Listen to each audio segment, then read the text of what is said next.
Halo anak-anak semuanya, kembali lagi kita dalam pelajaran agama di pertemuan kedua. Materi hari ini berjudul Manusia adalah ciptaan yang paling mulia. Nah, sebelum kita belajar, kita berdoa terlebih dahulu ya. Miss Esther akan pimpin kita di dalam doa. Mari anak-anak, lipat tangan dan tutup mata.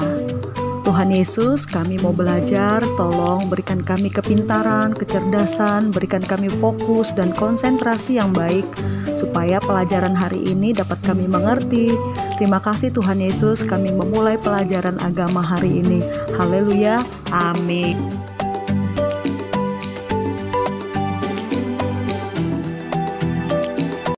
Halo anak-anak semua, selamat pagi. Hari ini di pelajaran agama, Miss Esther akan menjelaskan tentang manusia pertama yang diciptakan oleh Tuhan. Nah, anak-anak, kalau minggu kemarin kita udah belajar tentang anggota tubuh kita, ya kan, anggota tubuh kita mulai dari kepala, tangan, tubuh, kaki, semua anggota tubuh kita yang Tuhan ciptakan mempunyai fungsi yang berbeda-beda atau mempunyai kegunaan yang berbeda-beda.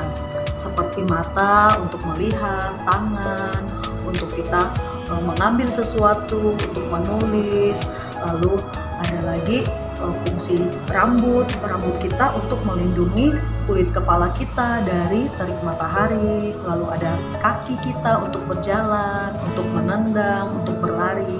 Nah, Tuhan menciptakan manusia atau Miss Esther dan anak-anak kita ini disebut manusia, papa mama, guru, teman-teman. Nah, kita disebut manusia, dan manusia itu adalah ciptaan Tuhan yang paling mulia. Nah, Miss Esther, ciptaan yang paling mulia itu apa sih maksudnya? Nah, anak-anak, ciptaan yang paling mulia itu artinya ciptaan yang paling istimewa dan spesial atau berbeda dari yang lain. Nah, anak-anak perhatikan video yang setiap hari dikirim oleh Miss Bear, terutama saat renungan pagi.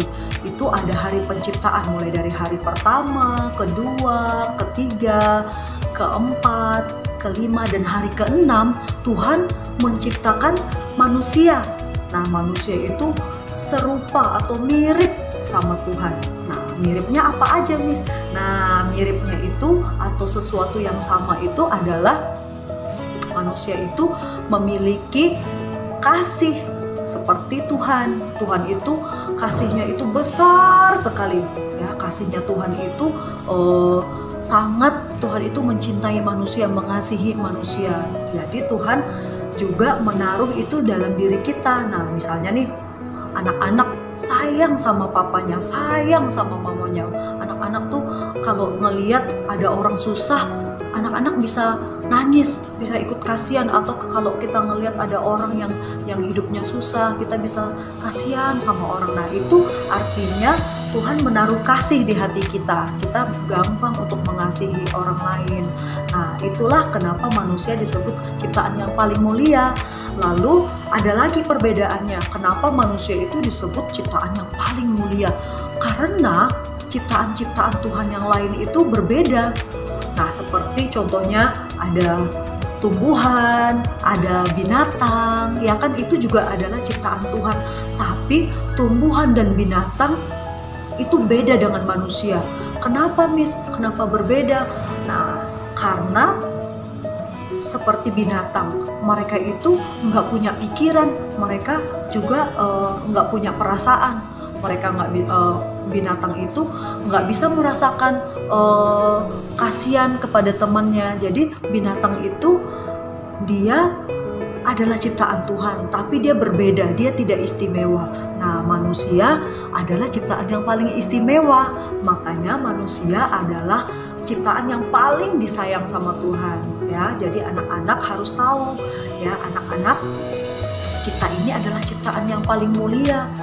Artinya kita adalah ciptaan yang paling disayang dan dikasihi oleh Tuhan. Nah, contohnya nih, anak-anak, kenapa ya sampai Tuhan Yesus itu datang ke dunia ini?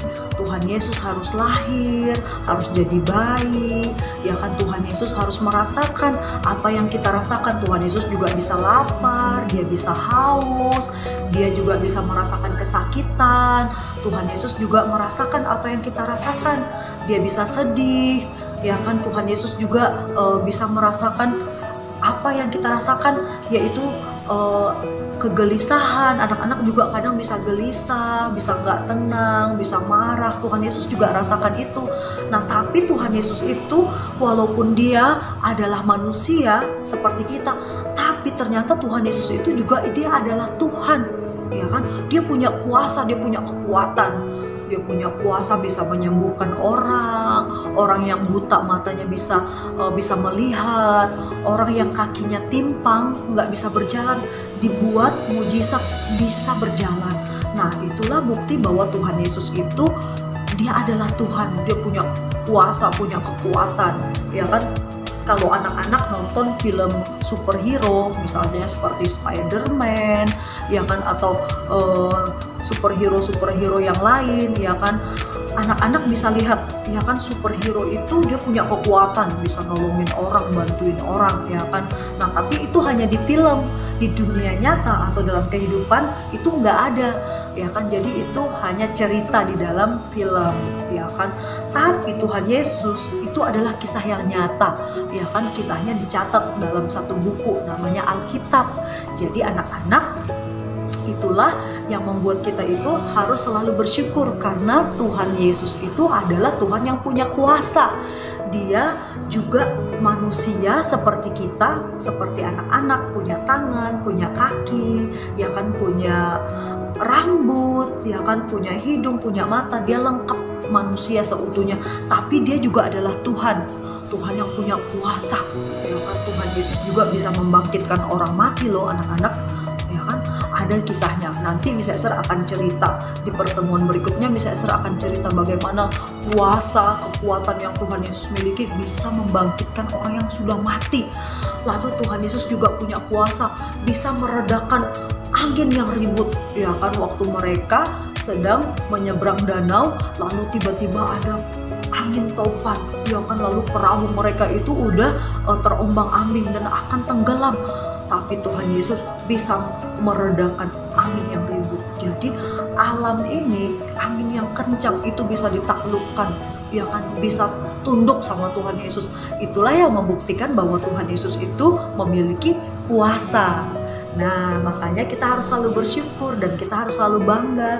Kita punya Tuhan yang hebat, yaitu Tuhan Yesus. Makanya anak-anak, kalau berdoa, sebutin namanya, Tuhan Yesus, tolong saya mau belajar, tolong berikan saya kepintaran dan konsentrasi. Ya, anak-anak harus selalu minta pertolongan sama Tuhan Yesus, ya. Jadi kalau anak-anak misalkan punya rasa ketakutan saat gelap atau saat malam hari, mati lampu, anak-anak takut, anak-anak berdoa, Tuhan Yesus, tolong berikan saya keberanian. Tuhan Yesus, tolong bantu saya supaya tidak marah-marah. Nah, itu anak-anak harus minta supaya Tuhan Yesus membantu kita, menolong kita. Nah, anak-anak, jadi pelajaran hari ini ya mengajarkan kepada kita bahwa kita adalah manusia yang paling mulia, paling sempurna, ya kan? Bahwa kita ciptaan Tuhan yang paling indah, ya, yang paling sempurna, ya kan? Di antara ciptaan-ciptaan yang lain, manusia adalah ciptaan yang paling sempurna. Karena apa? Karena Tuhan sangat mengasihi kita. Jadi ingat, kenapa manusia disebut ciptaan yang paling mulia? Karena manusia sangat dikasihi, sangat disayangi oleh Tuhan Allah. Oke anak-anak, untuk tugasnya nanti Miss Esther akan kirim dalam WA grup belajar, ya. Jadi untuk pembelajaran hari ini, anak-anak cukup mengerti dan bersyukur kepada Tuhan. Ternyata anak-anak, Miss Esther dan Papa Mama dan teman-teman semua yang anak-anak kenal, yang anak-anak punya teman-teman yang banyak, itu kita semua adalah ciptaan yang paling mulia atau ciptaan yang paling disayangi oleh Tuhan, dikasihi oleh Tuhan. Oke, sampai di sini dulu pembelajaran kita hari ini. Anak-anak sekarang lipat tangannya, tutup matanya, kita bersatu di dalam doa. Tuhan Yesus, kami bersyukur karena hari ini kami boleh belajar bagaimana Tuhan menciptakan kami dengan sangat sempurna. Kami adalah ciptaan yang paling mulia. Kami dikasihi, kami disayang oleh Tuhan. Terima kasih Tuhan karena Engkau sangat mengasihi kami. Dan terima kasih untuk ciptaan-ciptaan Tuhan yang bisa kami lihat. Ada tumbuh-tumbuhan, ada matahari, ada bulan dan bintang, ada pohon-pohon yang indah, ada binatang yang indah. Tuhan ciptakan semuanya untuk kami. Terima kasih Tuhan Yesus. Kami bersyukur karena Engkau sangat baik. Dalam nama Tuhan Yesus kami berdoa dan mengucap syukur. Haleluya. Amin. Oke anak-anak, sampai ketemu di pelajaran selanjutnya. God bless you. Bye-bye.